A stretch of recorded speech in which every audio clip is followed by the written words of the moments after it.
잘 듣는 성도 되십시오. 아멘. 우리 김시령 권사님이 그동안 아프셔서 못 오시다가 드디어 이제 찾아오셨습니다. 우리 힘내십시오. 축복의 박수 한번 해주시길 바랍니다. 아멘. 제가 친하게 지내던 형이 있어요. 영덕이 형이라고. 근데 형이 워낙 동안이라 처음 만났을 때 저보다 한두 살 위일 줄 알았는데 나중에 알고 보니까 8살이나 위더라고요. 하여튼 잘생긴 형이에요. 근데 이 형이 어느 날 싱글벙글 해요. 왜 그러냐, 무슨 일이냐고 했더니 좋아하는 사람이 생겼다는 거예요. 교제를 시작을 했다는 거예요. 오래전 얘기입니다. 그리고요, 얼굴이 가면 갈수록 더 밝아져요. 더 생기가 돌아요. 사람이 사랑을 하면 이뻐진다더니 남자도 해당이 되는 모양이에요. 근데 안타깝게요, 그러고 나서 좋게 이어졌으면 좋았을 텐데 그게 아니에요. 이 형에게 병이 생겼어요. 뇌종양. 이 시력을 점점 잃어가더니 앞이 잘 안 보이는 거예요. 나중에 더듬더듬 하는 것 제가 지금도 생생하게 기억을 합니다. 주보 보지 마시고 절 보세요. 네. 집중 잘하세요. 고개 숙이면 제가 영향을 자꾸 받아요. 또 손해를 많이 보잖아요. 지금 벌써 권사님이 그러시면 어떡해. 잘 보세요. 저를. 근데요, 이 여자친구라는 사람이 그렇게 좋아서 막 싱글뱅글 했었는데 단 한 번도 병원을 찾아오질 않는 거예요. 연락도 두절이 돼요. 그리고 이제 끝이 났어요. 그리고 이 형에 대한 소식도 제가 더 이상 듣지를 못하게 되었습니다. 세월이 오래됐죠. 전혀 소식이 없는 걸 보면 아마 세상을 떠난 것 같아요. 조금 다른 이야기를 하나 더 하겠습니다. 산을 좋아하는 말콤이라는 사람이 있었어요. 이 사람이 사랑하는 여인이 있는데 바부라는 여인입니다. 둘이 등산을 갔어요. 발루파스라는 산입니다. 6,700피트나 된다고 그래요. 근데 그 산꼭대기에 갔다가 폭설을 만납니다. 산장에서 하루 묵고서 조심조심 내려오다가 글쎄 운이 나쁘게도 새끼 곰 건드린 큰 곰을 만난 거예요. 새끼 곰 같이 있으면 이게 난폭해지잖아요. 그러니까 공격을 한 거예요. 여자를 이렇게 확 밀어서 치워놓고 본인 등산용을 칼 꺼내가지고 그냥 어떻게든 해보려고 찔렀는데 곰이 이게 한번 찔린다고 죽을 거 아니에요. 그렇게 약한 동물이 아니잖아요. 이 남자를 그냥 앞발로 막 짓이긴 거예요. 얼굴을 막. 근데 마지막 힘을 다해서 피했고 다행히 곰이 새끼대로 도망갔고 의식을 잃고 나서 구조된 다음에 병원에서 이제 눈을 떴는데 얼굴이 이제 다 나간 거죠. 천반을 넘게 고매입니다. 천반을. 뭐 완전히 망가진 거죠. 팔도 기부스를 내고 거울로 자기의 얼굴을 보는데요. 이거는 사람 얼굴이 아닙니다. 절망에 빠집니다. 이게 바보가 오는 것도 싫고 편지 써도 안 읽고 그래요. 그리고 6개월이 지납니다. 겨우 퇴원을 했어요. 얼굴은 뭐 사람 얼굴이 아니고 팔은 깁스를 냈고 몸은 바짝 야였고 완전히 흉한 몰골인데 근데 문제는 이 바보라는 여성이 단념을 안 하는 거예요. 청혼을 하는 거예요. 결혼하자고. 양심이 있으니까 난 못한다고. 어떻게 이런 나하고 살겠냐고. 그래도 결혼하자고. 하여튼 끝도 없이 설득을 하고 또 설득하고 결국 남자가 항복을 합니다. 그리고 둘이 결혼을 해요. 이 기사가 캐나다 전역에 퍼집니다. 사람들이 감동을 많이 받아요. 제가 심우성 목사님 뭐 혹시 이 기사 접했냐고 물어봤더니 안 접했다고 하더라고요. 캐나다 살다가 미국 갔다가 그리고 이제 한국에 왔잖아요. 못 접했다고 하더라고요. 어떤 사람들이요 질문을 했답니다. 의무감 때문에 결혼했느냐. 사랑하는데 그리고 둘이 결혼하기로 약속했는데 얼굴이 다 망가지고 그 몸이 엉망이 된 것 때문에 그냥 차버리면은 상처 줄까 봐. 그래서 억지로 의무감으로 결혼했느냐고. 그때 바보가 이렇게 대답을 했답니다. 나는 사고 전부터 그를 사랑했고 앞으로도 사랑할 것입니다. 외모보다는 성품이 더 중요하며 흉터가 사람의 됨됨이까지 바꾸지는 않으니까요.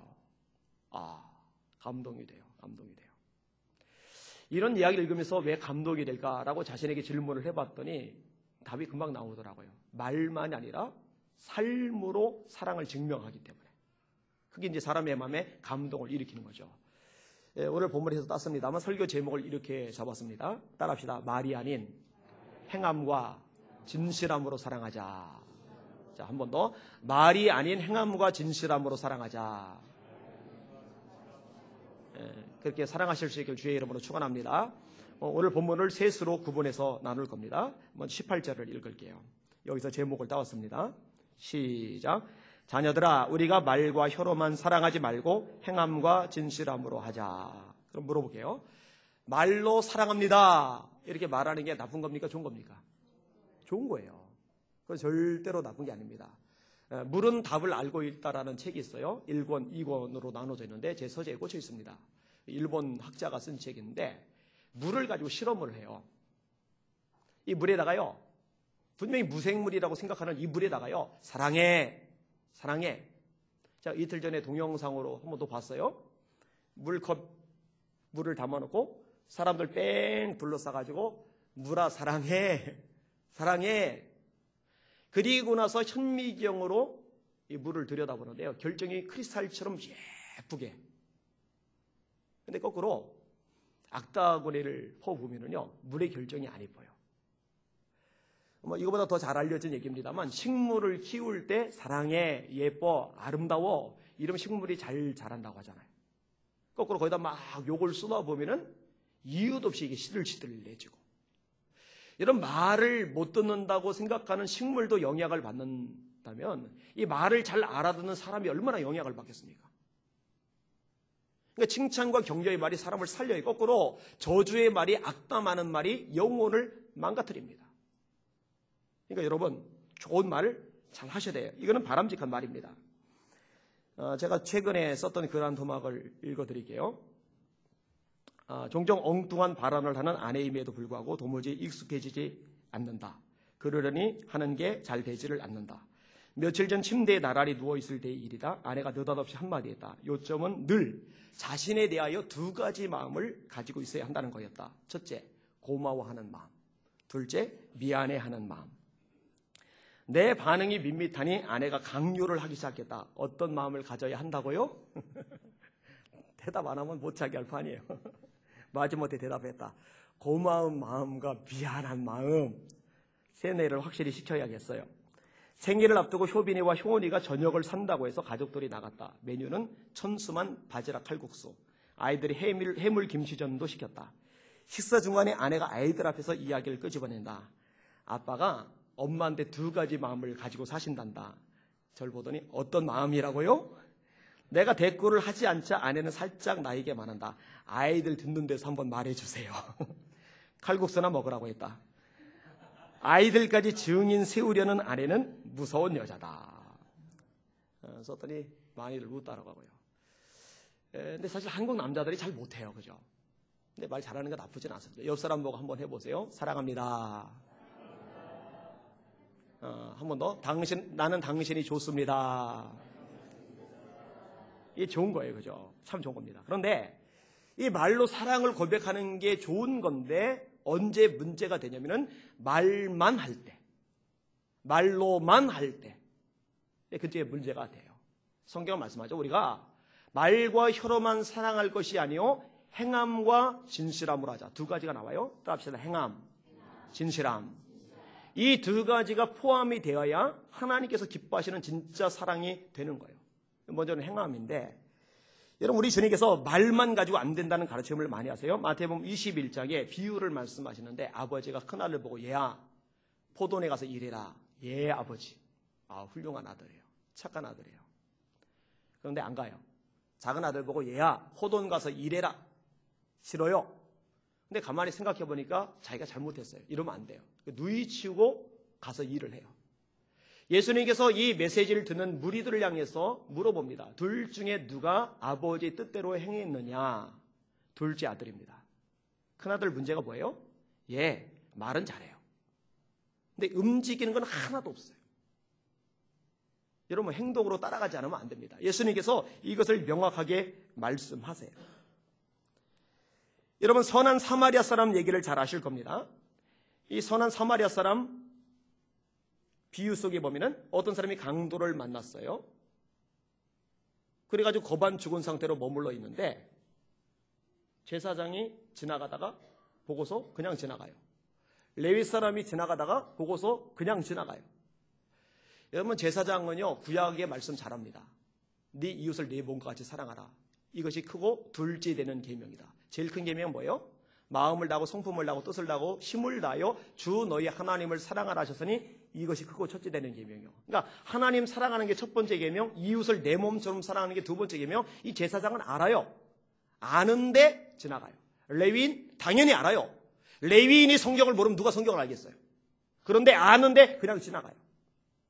사마리아 사람은 어떻게 합니까? 거기 이르러 그를 보고 불쌍히 여겨 가까이 가서 기름과 포도주를 그 상처에 붓고 싸매고 자기 짐승에 태워 주막으로 데리고 가서 돌보아 주리라. 이 사람은 강도 만난 사람 보고 내가 너를 사랑해, 내가 널 도와줄 거야, 이런 말 안 해요. 다가가요. 포도주로 상처를 치료해 줘요. 그 다음에 묶어줘요. 나귀에 태워서 옮겨가요. 그 다음에 주막에 머물게 하고 주막 주인 보고 보살펴달라고 부탁하고 돈이 더 들면 내가 돌아올 때 그 돈까지 주겠다고 말을 해요. 말은 별로 없는데 다 하나씩 하나씩 실천을 해요. 이게 뭐가 진짜냐 이거죠. 어떤 부부가 있는데 이 남편이 참 성실해요. 근데 너무 일에 성실하고 또 가정 기반을 잡는다고 일에 집중하다 보니까 아내의 마음을 썩 잘 헤아려 주지는 못해요. 아침 일찍 나가서 생 고생을 하고 저녁에 늦게 들어오고. 근데 이 아내는요 좀 이게 성격이 좀 낭만적이라고 그럴까? 예술 같은 거 좋아하고 여행 같은 거 좋아하고 이게 문화생활 같은 것에 대한 욕구가 있어요. 근데 남편에게 부탁을 하는데 여행도 좀 가자고 관광도 좀 하자고. 근데 남자가 이제 요지부동이에요. 근데 여러 차례 반복해서 부탁을 해도 요지부동이니까 이 남자가 나를 사랑하지 않는가 보다라는 실망감이 들었어요. 그리고 마음이 우울해요. 여러분 우울한 마음은 질병을 불러일으키죠. 사람은 정신하고 육신은 통이에요. 이게 연결이 확실하게 돼 있어요. 몸이 시름시름 앓기 시작을 하는 거예요. 맹장이 터졌어요. 공방령이 되고 말았어요. 수술을 해도 회복이 안 돼요. 의사 말로는 악성 빈혈이라고 그래요. 근데 하루는 이 상태가 너무 안 좋아요. 그런데 이 부부가 살던 곳이 시골 지역이고 시골 병원 가봐야 피를 모아둔 것이 없으니까 곤란해진 거예요. 근데 당연히 이제 혈액형이 같으니까 남편이 자기 팔 내밀고 수혈을 시키는데 피가 그냥 한없이 들어가요. 그래도 남편이요 기꺼이 그 일을 해요. 아내가요 남편의 피가 자기 흘러 들어오는 그 광경을 한참을 지켜보면서 그 마음이 녹아졌대요. 미웠는데 꼴 보기 싫었는데 그리고 이 남자 변화될 것 같지도 않았고 나기를 사랑하지도 않는 남자하고 평생 살 거 암담해서 소망도 없었는데 그 마음이 물처럼 흘러내린 거예요. 여러분 왜 그렇게 됐어요? 그 남편의 행동을 보고. 여러분 세상 사람들이요 우리들의 말을 듣고 싶어 하지 않아요. 예수쟁이 말만 잘한다 이렇게 이야기할 뿐입니다. 세상 사람들이 보고 싶은 것은 우리의 삶이에요. 우리들의 행위예요. 우리가 구체적으로 직장에서 학교에서 이웃에서 얼마나 희생하느냐, 얼마나 손해보느냐, 얼마나 다가가느냐, 얼마나 손 내미느냐, 얼마나 도움을 주느냐, 얼마나 구체적으로 봉사와 섬김의 삶을 사느냐 이걸 보고 싶어요. 성경은 우리를 그리스도의 편지라고 말씀하고 있어요. 편지는 읽혀지는 거죠. 여러분을 읽으면서 세상 사람들이 무엇을 봅니까? 예수님을 볼 수 있게 만드시길 주의 이름으로 축원합니다. 그게 성도의 마땅한 삶이란 말이에요. 그런데 여러분 이 행함에 한 가지가 더 추가가 되어야 되는데 그게 진실함입니다. 이 행함에 진실함이 포함되어야 성경에서 말씀하고 있는 진짜 사랑이 성취가 되는 거예요. 그러면은 마음이 담기지 않고도 행동이 가능하냐? 가능해요. 이런 마태복음 6장에 보면은 우리 주님이 구제에 대한 말씀을 하십니다. 이렇게 말씀하세요. 사람에게 보이려고 그들 앞에서 의를 행하지 않도록 주의하라. 그렇지 않으면 하늘에 계신 너희 아버지께 상을 받지 못하느니라. 그러므로 구제할 때 외식하는 자와 같이 사람들에게서 영광을 받으려고 회당과 거리에서 하는 것 같이 너희 앞에 나팔을 불지 말라. 진실로 너희에게 이르노니 그들은 자기 상을 이미 받았느니라. 너는 구제할 때 오른손이 하는 일을 왼손이 모르게 하라. 네 구제함을 은밀하게 하라. 은밀한 중에 보시는 너희 아버지께서 갚으시리라. 이게 이제 주로 바리새인들 염두에 두고 주님이 하신 말씀인데 구제를 해요. 행동이 분명히 있어요. 너무너무 잘해요. 진짜 잘해요. 근데 문제가 뭐냐면은 그 영은 불쌍해서 하나님의 사랑의 마음을 가지고 그 일을 하는 게 아니라 다시 말해 진실함이 빠져 있어요. 그럼 왜 하느냐? 자기 명예 때문에. 저 사람 인격 훌륭해. 저 사람 사랑 실천하는 사람이야. 야, 저 사람 너무너무 존경할 만한 사람이야. 이 명성 때문에.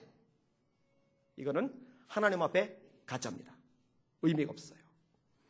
결국 제대로 된 사랑이 되려면요, 원리가 딱 나와요. 말로 고백하는 거 너무 중요합니다. 해야 돼요. 그런데 이것만 하면 안 돼요. 여기에 행동이 따라야 돼요. 그리고 이 행동에는 또 따라야 할 것이 있는데 진실함이 담겨 있어야 돼요. 따라합시다. 말과 행위와 진실함이 결합해야 진짜 사랑이다. 할렐루야. 할렐루야. 이 진짜 사랑이 여러분 삶 속에 나타나기를 주의 이름으로 축원합니다. 이게 이제 첫 번째 대제입니다. 자, 두 번째 부분 따라합시다. 궁핍한 형제를 돕는 것도 사랑 실천이다. 17절 말씀을 같이 읽겠습니다. 시작. 누가 이 세상의 재물을 가지고 형제의 궁핍함을 보고도 도와줄 마음을 닫으면 하나님의 사랑이 어찌 그 속에 거하겠느냐. 여러분, 재물이요, 이 돈은요, 다양한 측면을 지닙니다. 먼저 생각해 볼 수 있는 거는요, 돈이 있어야 살죠. 돈이 있어야 의식주 문제가 해결이 됩니다. 안 그러면 어려워요. 그 다음에 돈이 있어야 가정 같은 경우 처자식을 먹여 살릴 수가 있어요.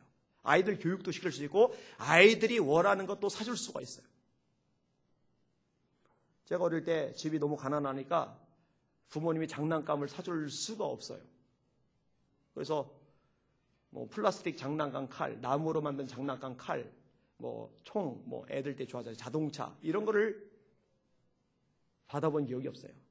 딱 한 번 받아봤어요. 아버지가 사우디아라비아 노동자로 갔다가 돌아오시면서 2개를 사가지고 오셨어요. 우리가 사남매인데 왜 2개만 사오셨는지 영문을 지금도 잘 모르겠어요. 오늘 생각난 김에 다음에 뵈면 여쭤봐야 되겠어요. 왜 2개 사오셨는지. 둘이 나눠서 가지라는 거지. 그래서 저희들은 하는 수 없이 장난감을 자급자족을 했습니다. 이게 활을 만들어 쏜다든지 아니면 나무를 직접 깎아가지고 칼을 만들어 쓴다든지 그렇게 아니면 자치기를 한다든지 아니면 뚝방에서 달리기를 한다든지 돈이 있어야 그런 것도 해줄 수 있는 거죠. 여러분, 남을 도울 때도요, 돈 있어야 됩니다. 재물이 있어야 합니다. 우리나라 이 구호단체 중에 큰 게 2개 있죠. 하나는 월드비전, 하나는 기아대책. 이 단체들이요, 우리나라에서만 큰 게 아니고 세계적으로 큰 단체입니다. 여러분 자랑스럽게 생각하셔야 돼요. 그리고 감사한 거는요, 이 2단체, 세계적으로 큰 2단체가 전부 다 기독교 단체입니다. 이 기독교가 세상에 하는 게 뭐냐? 헛소리하지 말라고 그래요. 기독교인들 빠지면요, 안 되는 거 수두룩 합니다. 이 기아대책 본부장님에게 제가 물어봤어요. 작년에 얼마 모금했습니까? 했더니 1,500억. 꽤 되죠? 그러니까 IT 같은 데 지진 났을 때요, 기아 봉사단이 달려가요. 그 다음에 의약품 풀어요. 먹을 것 풀어요. 많이 도와줘요. 하여튼 세계 각 지역마다 어려움과 위기가 생기면요, 사람들이 다 보내져요. 우리나라도 참 많은 부분 도와주고 있어요. 이게 다 재정적으로 물질이 있어야 가능하죠. 그런데 이런 것들이 필요한 부분이고 또 긍정적인 요인이라면 이게 부정적으로 작용할 때도 있어요. 여러분, 성경은 우리에게 분명히 말씀합니다. 따라합시다. 돈을 사랑함이 일만악의 뿌리가 되나니. 자, 일만악, 만 가지 악. 굉장히 많은 악이죠. 이 말은 모든 악이란 말이에요. 이 모든 악의 뿌리 중심에 뭐가 있느냐? 돈 사랑하는 게 있어요. 돈을 사랑함이 일만악의 뿌리가 되나니 이것을 사모하는 사람들이 미혹을 받아 많은 근심으로써 자기를 찔렀도다. 돈이 악이라 말하잖아요. 돈을 사랑함이 악이라 말해요. 여러분, 사랑의 대상은 딱 둘입니다. 하나님, 사람. 돈은 사랑의 대상이 아니고 수단입니다. 사람에게 목적은 둘뿐입니다. 하나님, 사람. 돈은 목적이 아니고 수단이에요. 이 수단인 돈을 가지고 목적인 하나님을 위해서 써야 됩니다. 할렐루야. 이 수단인 돈을 가지고 사람을 위해서 써야 됩니다. 할렐루야. 근데 문제가 뭐냐면은 이 수단인 돈이 목적이 되고 이 돈을 얻는 수단으로 하나님이 전락을 해버려요. 부자 되고 싶어서 하나님 섬기고 부자 되고 싶어서 사람을 이용해요. 이 수단과 목적이 뒤바뀌어 버렸어요. 이게 우상숭배죠. 그래서 탐심을 물리치라고 예수님이 말씀하셨고 바울 사도는 탐심은 곧 우상숭배다라고 말씀하셨어요. 이 돈 때문에 얼마나 고통 주는 일이 많습니까? 여러분 조직폭력배들 왜 폭력 휘둘립니까? 결국은 돈이에요. 돈. 마약 같은 거 왜 팔아요? 돈 벌라고 파는 거예요. 음란물 유포 왜요? 돈 벌라고 그 짓 하는 거예요. 인신매매범들 왜 그 짓 해요? 돈 벌라고. 음식물 사람 먹으면 해가 되는데 그거 버젓이 만들어 팔잖아요. 이유 뭐예요? 뭐 다양한 이야기 할 거 없어요. 딱 하나예요. 돈 때문에. 결국은 돈이에요. 돈을 사랑하는 거예요. 내가 말씀대로 살지 못하는 거, 내가 전도하지 못하는 거, 내가 기도하지 못하는 거, 내가 하나님 뜻대로 살지 못하는 거, 이것 때문에 가슴 아파야 되는데 이런 거는 없는데 돈이 쪼들려지면 가슴 아파요. 그러니까 정말 중요한 것과 수단이 뒤바뀌어 버렸어요. 여러분의 삶을 점검해 보실 필요가 있어요. 내가 복음을 전하고 사랑을 실천하고 기도의 삶을 살고 하나님이 원하시는 대로 열심히 땀을 흘려요. 야, 이렇게 살 수 있도록 나를 변화시키신 하나님 감사합니다. 이것 때문에 기뻐해야 되는데 그런 기쁨은 사실 별로 없고 보너스 X가 크게 나오면 그거는 굉장히 기쁜 거예요.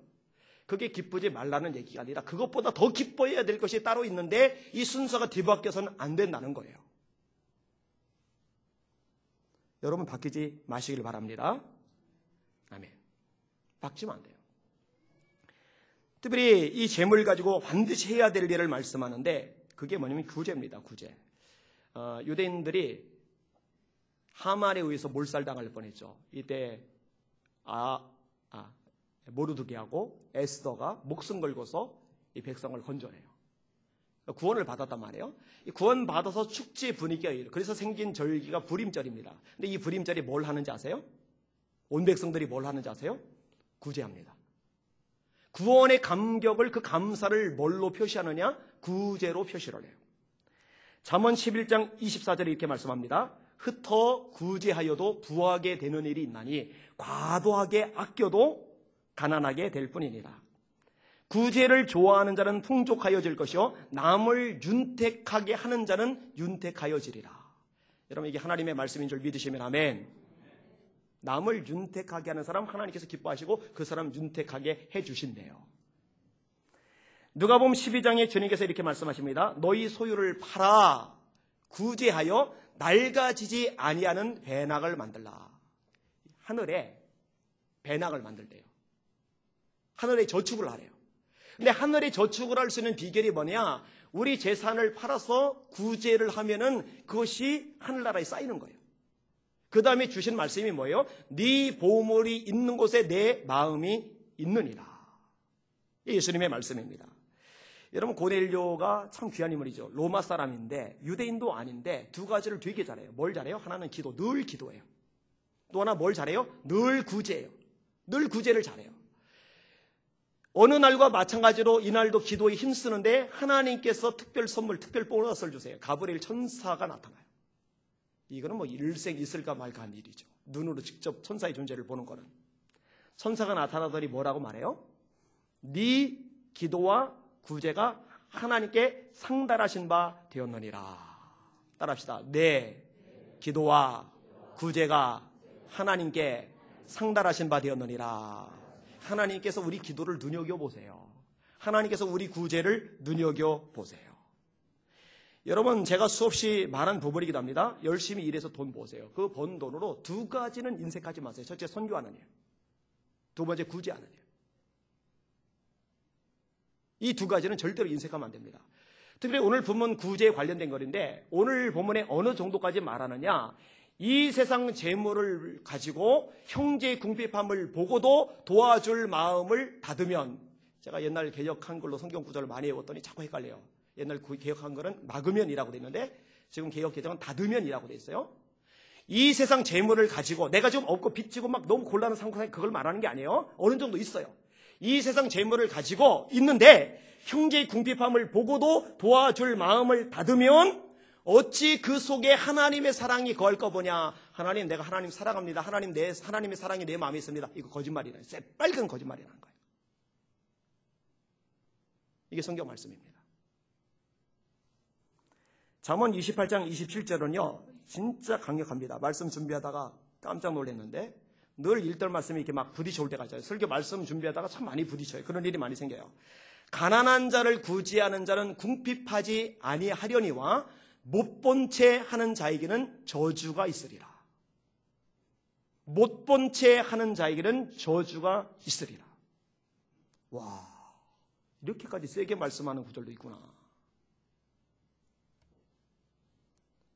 이런 개인적으로 돕는 삶을 사실 수 있길 바랍니다. 구제연금 하셔요. 여러분이 어렵다 해도 더 어려운 사람 셌습니다. 그리고 이 전기불, 전등불 아래 사는 사람은 이미 전 지구인들 중에서 잘 사는 사람 쪽에 들어가는 거 아셔야 돼요. 짐승하고 사람하고 같이 웅덩이물 먹어요.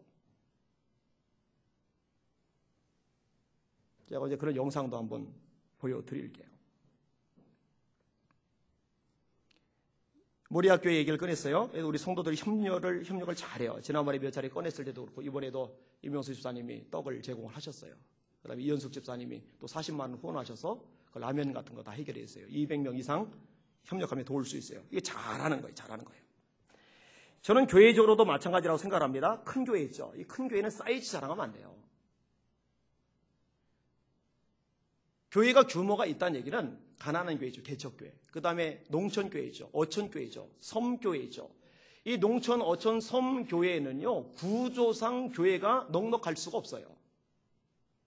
그럴 때 엉뚱한 데 쓰는 거 줄여서 그런데 보내주는 거죠. 성경에 보면은 예루살렘 교회가 기근으로 어려울 때 마게도냐 지역의 교회들이 도와요.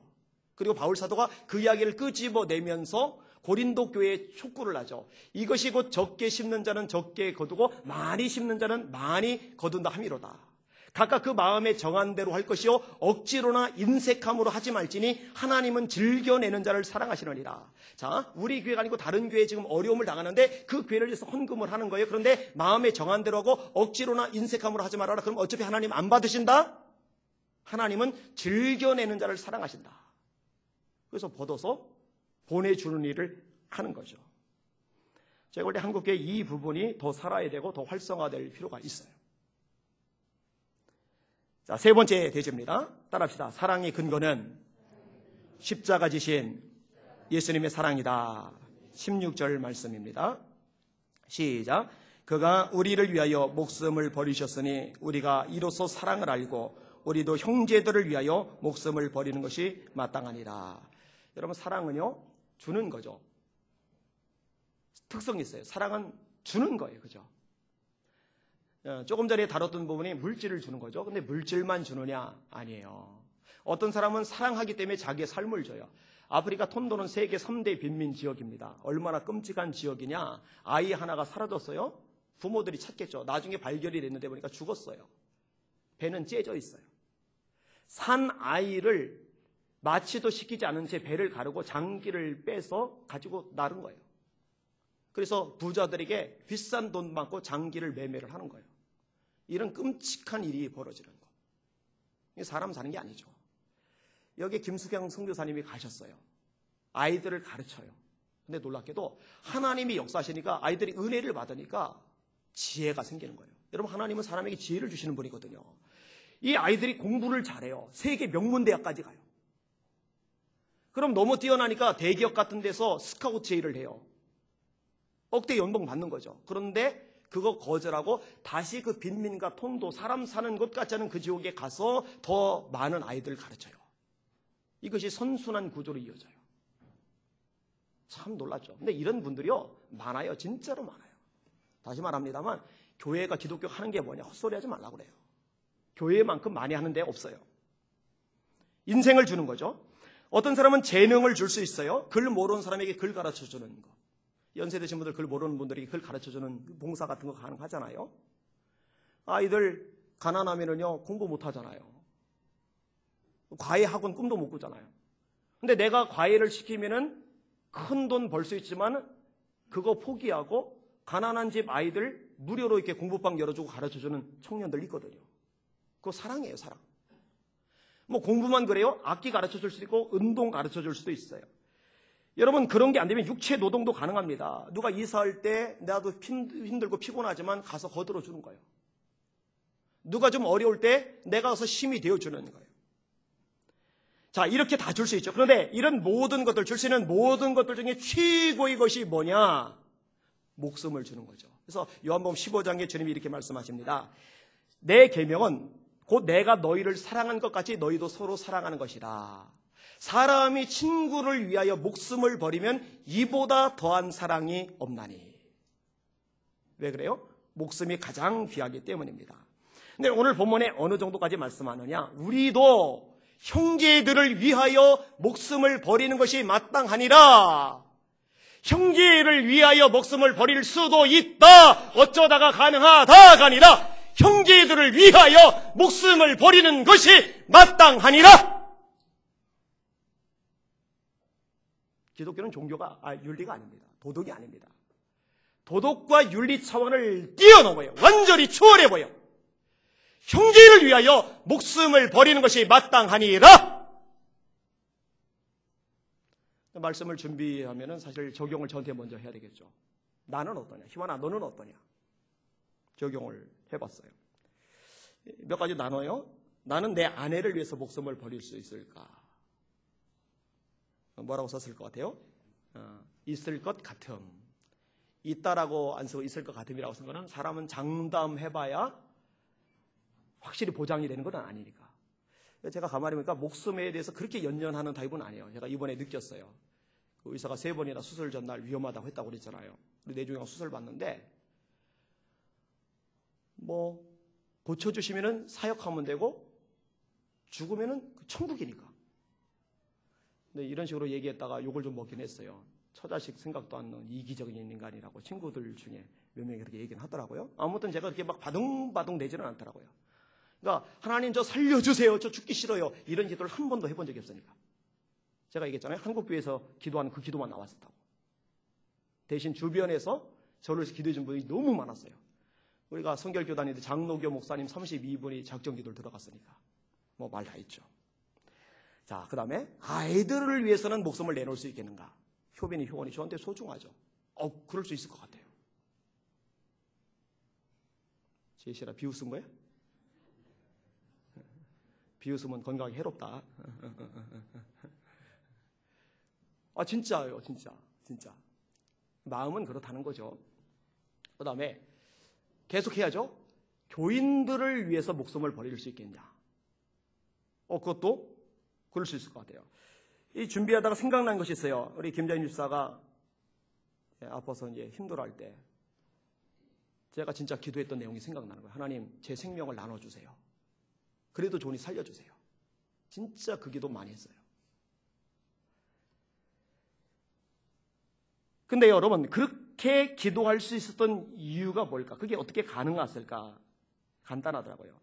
예수님의 사랑이 제 안에 있는 거예요. 주님의 사랑을 받은 경험이 제 안에 있는 거예요. 제가 원래 되게 이기적이거든요.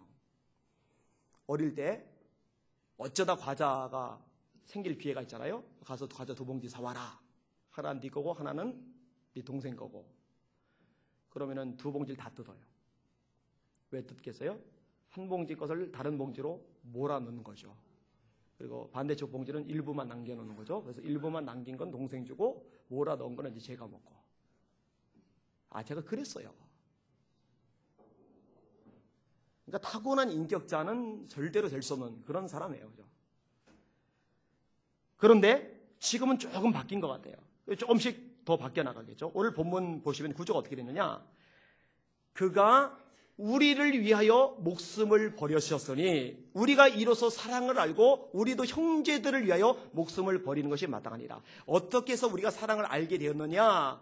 예수님이 우리를 위해서 목숨을 버리신 것, 그것 때문에 이로써 우리가 사랑을 알게 되었고, 본문 구조가 그렇게 되어 있어요. 여러분, 로마서 5장 이렇게 말씀합니다. 우리가 아직 연약할 때에 그리스도께서 우리를 위하여 죽으셨도다. 의인을 위하여 죽는 자가 쉽지 않고 선인을 위하여 용감히 죽는 자가 혹 있거니와 우리가 아직 죄인 되었을 때에 그리스도께서 우리를 위하여 죽으심으로 하나님께서 우리에게 대한 자기의 사랑을 확증하셨느니라. 하나님, 저를 사랑하신다는데, 나 같은 것도 사랑하신다는데 제가 어떻게 믿죠? 하나님이 말씀하세요. 내 아들 예수가 너를 위해, 너를 구원하려고, 너를 천국 가게 하려고 네 모든 죄를 대신 지고 십자가에 죽었다. 이 십자가 봐라. 이 십자가가 너를 향한 내 사랑의 증거다. 이게 하나님의 말씀인 거예요. 특별히 오늘 본문에서 주목할 용어가 있어요. 그가 우리를 위하여 목숨을 버리셨으니. 목숨을 빼앗겼다라고 말씀하잖아요. 목숨을 버리셨으니. 여러분, 빼앗기는 것하고 버리는 것하고는 달라요. 완전히 달라요. 빼앗기는 건 힘이 없어서 빼앗겨요. 빼앗기는 것은 내가 내키지 않는데, 내가 원하지 않는데, 내가 결정한 것 아닌데 어쩔 수 없이 빼앗기는 거예요. 그런데 버리는 건 내가 결정해야 돼요. 내가 결단해야 돼요. 내가 마음이 내켜야 돼요. 내가 감동이 돼야 비로소 버릴 수가 있어요. 예수님은 목숨을 빼앗긴 게 아니라 저를 위해, 여러분을 위해 목숨을 내어주신 줄 믿으시길 바랍니다. 내어주셨어요. 버리셨어요. 요한복음 10장에 주님이 이렇게 말씀하십니다. 도둑이 오는 것은 도둑질하고 죽이고 멸망시키려는 것뿐이요, 인자가 온 것은, 예수님이 온 것은 양으로 생명을 얻고 더 풍성히 얻게 하려는 것이라. 나는 선한 목자라. 선한 목자는 양을 위하여 목숨을 버리거니와. 여기도 또 버린다고 말씀하고 계세요. 나는 선한 목자라. 내가 내 양을 알고 양도 나를 아는 것이 아버지께서 나를 아시고 내가 아버지를 아는 것 같으니 나는 양들을 위하여 목숨을 버리노라. 우리를 위해서 버리신대요. 요한복음 10장 17절에 내가 내 목숨을 버리는 것은, 이렇게 되어 있어요. 사랑하는 여러분, 주님이 여러분을 사랑하시는데 얼마나 사랑하시느냐? 당신의 목숨을 내주시기까지 사랑하신 줄 믿으시길 바랍니다. 그리고 이 사랑은요, 변덕맞게 우리가 연약하다고, 허물 많다고, 미련하다고, 실수한다고, 넘어진다고 싹 돌아서는 그런 사랑이 아니에요. 끝없는 사랑이에요. 예수께서 자기가 세상을 떠나 아버지께로 돌아가실 때가 이른 줄 아시고 세상에는 자기 사람들을 사랑하시되 끝까지 사랑하시니라. 가룟 유다도 해당돼요. 3번 부인한 베드로도 해당이 돼요. 만약 예수님이 사람들처럼 획획 돌아서는 사랑이었다면 이 아니한 목사는 옛날에 버림받았어요. 저만 그러가뇨? 여러분들도 마찬가지입니다. 이 자리에 있을 수가 없어요. 그런데 오래 참아주시고 오래 기다려주시고 우리가 때로 돌아선 순간에도 손을 내밀고 그 손 잡기를, 돌아서기를 기다리고 계시는 예수 그리스도의 사랑이란 말이에요. 이것 때문에 우리가 사랑이 뭔지를 아는 거예요. 그리고 사랑을 알면 알수록 실천하는 것도 가능해지는 겁니다. 말씀을 정리합니다. 3가지 요지 따라합시다. 말로만이 아니라 행함과 진실함으로 하자. 자, 말도 중요하다고 그랬어요. 거기에 행함, 그 행함에 마음이 담겨야죠. 진실함. 요 3가지 요소 중요해요. 요것만 딱 기억하셔도 일주일간 복된 삶이 될 거예요. 자, 2번째 뭘 말씀드렸느냐?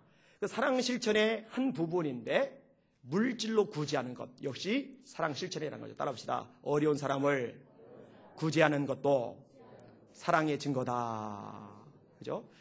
자, 근데 이렇게 우리가 사랑을 실천할 수 있는 근거가 있는데 사람이요, 사랑을 못 받으면 사랑을 못 합니다. 아세요? 이게 현대 심리학이, 현대 상담학이 이거를 발견해야 되잖아요. 상처가 많은 사람, 고통을 많이 하는 사람, 이 사람은 상처와 아픔을 알기 때문에 상처받고 아픈 사람을 품어줄 수 있을 것 같지만은 아니까 못해요. 상처가 많고 아픔이 많은 사람이 가시가 돋는다니까요. 그래서 오히려 상처를 내요. 그러니까 상처 많은 사람 2사람 붙여놓으면 둘이 피투성이를 만들어요. 서로가. 누가 사랑하느냐? 사랑을 많이 받고 이 심령적으로 여유가 있는 사람, 내적으로 풍요로움이 있는 사람이 그걸 흘려보내면서 사랑 실천이 가능해지는 거거든요. 그런데 우리에게는 참 좋은 근거가 있어요. 끝이지 않는 샘이 있어요. 바로 예수 그리스도라는 샘. 끝없는 사랑이 우리 속에 공급될 수 있는 근거를 가지고 있단 말이에요. 예수님 때문에 우리가 사랑을 알게 된 것이거든요. 메리 스톤턴이라는 분이 있습니다. 이분이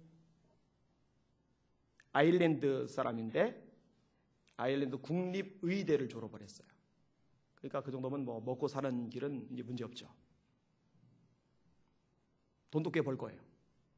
명성도 얻을 거예요. 그런데 이 여자의 마음속에 하나님의 사랑이 강권하시는 거예요. 너 혼자 잘 먹고 잘 살려고 세상에 태어난 거 아니잖아. 예수님의 사랑을 모르는 사람들 세상 구석구석에 놀려있는데 그들 외면하면 안 되잖아. 그 성령의 감동에 순종해서 대한민국에 들어옵니다. 언제? 1955년도. 언제 6.25가 났죠? 1950년. 그러니까 55년은 6.25 난 지 5년 후니까 나라가 완전히 쑥대 마신 거죠. 고아들 천지고 가난한 사람 천지고 먹고 살기를 막막하고 강원도 삼척으로 갔어요. 누구를 특별히 많이 상대를 했느냐? 말기암 환자, 여성 수감자, 무이탕 노인들. 젊을 때 왔는데 44년간 애를 써요. 26살에 왔으면 44년이면 60세 아니다 70세가 되는구나. 와, 평생을 산 거죠. 그리고서 이제 더 이상 기운이 없어서 한국을 떠나면서 남겼던 인사말을 제가 인용할게요. 저는 소외된 사람들을 사랑합니다. 진정 그들의 친구가 되고 싶었습니다. 사랑을 갈망하는 사람들의 눈에 이끌려 44년을 살았습니다. 나 사랑해 주세요. 나 외로워요. 나 힘들어요. 이런 사람들의 눈망울이, 이런 사람들의 눈동자가 잡아 끄는 거예요. 떠날 수가 없는 거예요. 그 눈에 이끌려서 내가 44년을 살았습니다. 이렇게 사랑하는 사람들을 두고서 고향으로 돌아가는 것이 너무 가슴 아픕니다. 우리는 이 선교사님처럼 살 수는 없을 것이지만 우리가 가 있는 직장을, 우리가 가 있는 이웃을, 우리가 있는 학교를, 우리가 가 있는 가정을 우리 선교지로 생각하고 그곳에서 사랑을 실천할 수는 있어요. 그리고 하나님은 그런 사람을 찾으시고 세상은, 불신자들은 그런 사람들을 눈으로 보고 싶어 해요. 귀로 듣고 싶은 게 아니라 눈으로 보고 싶어 해요. 오라기는 제가, 여기는 여러분들이 이 쌍막한 세상 속에서 하나님이 사랑이심을 입술의 고백과 더불어 행위로, 그리고 행위에 담긴 진실함으로 증명하실 수 있기를 주님의 이름으로 축원합니다. 오늘 설교 제목 한번 따라합시다. 말이 아닌 행함과 진실함으로 사랑하자. 아멘. 기도하겠습니다. 이 시간에 우리에게 하나님의 마음을 달라고 기도합시다. 이 시간에 입으로만 아니라 손과 발로 움직이는 사람이 되게 달라고 기도합시다. 이 시간에 손해보고 희생하고 봉사하고 섬기고 대가 지불하는 것, 그것이 기쁨이 되는 하나님의 사람으로 저를 변화시켜 주세요. 이렇게 기도하십시다. 기도하십니다. 하나님 아버지 감사합니다. 찬양합니다. 경배합니다. 주님으로 영광과 존귀와 찬양을 받으시길 원합니다. 하나님 아버지, 오늘 말씀을 들었습니다. 말이 아닌 행함과 진실함으로 사랑하자. 말이 아닌 행함과 진실함으로 사랑하자. 우리는 무엇을 보고 있습니까? 나보다 잘 사는 사람, 나보다 좋은 옷 입은 사람, 나보다 좋은 차 탄 사람, 나보다 넓고 화려한 집에 사는 사람 보면서 혹시 부러워하지 않습니까? 내 처지는, 내 인생은 이게 뭐야 라고 한숨 짓고 있지 않습니까? 그런 식으로 인생을 허비하기에는 너무나 소중하고 가치 있는 삶인데